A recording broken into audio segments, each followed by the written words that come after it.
Economic জোনে বাণিজ্য তদন্ত শুরু হয়েছে।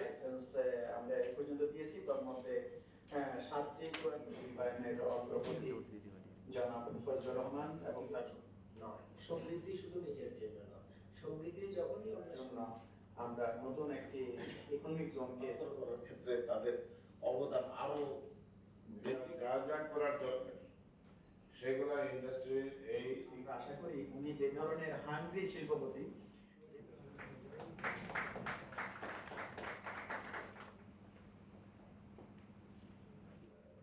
টুরিস্টরা কক্সবাজারে যে ধরনের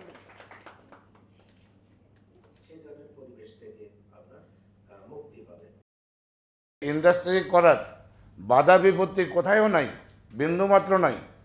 ব্যাংকের থেকে ফাইন্যান্স পাওয়া যাচ্ছে, ইলেকট্রিক সাপ্লাই পাওয়া যাচ্ছে, গ্যাস পাওয়া যাচ্ছে, রাস্তা পাওয়া যাচ্ছে, পুলিশের ক্যাম্প পাওয়া যাচ্ছে, মেশিনারি 24 ঘন্টার মধ্যে পোর্ট অথরাইজ করে ডেলিভারি করাইবার সুযোগ করে দিচ্ছে। ধারাবাহিকতাটা যদি স্যার বজায় থাকে, এই দেশে ইন্ডাস্ট্রি হবে, আপনার ইকোনমি জোন শাইন করবে, আপনার দেশ আগায় যাবে। ইন্ডাস্ট্রিয়াল জোনে ইতিমধ্যে 2টা বিদেশি বিনিয়োগ নিশ্চিত হয়েছে। একটা তো উৎপাদনে এসেছে টিএইচ অস্ট্রেলিয়া, এবং কয়েকদিন আগে আমরা সাকাতা ইন্সের সাথে জন্য যে চুক্তি করেছি সেটা তারা জমি নিয়েছে সেখানে 5 একর, এবং একটা সুইজারল্যান্ডের একটা কোম্পানি আসছে। একটা বিষয় ভাবার জন্য আমরা অনুরোধ করব সিটি গ্রুপকে, কিছু শিল্প যাতে অন্য উদ্যোক্তাদেরকেও করার সুযোগ দেওয়া হয়।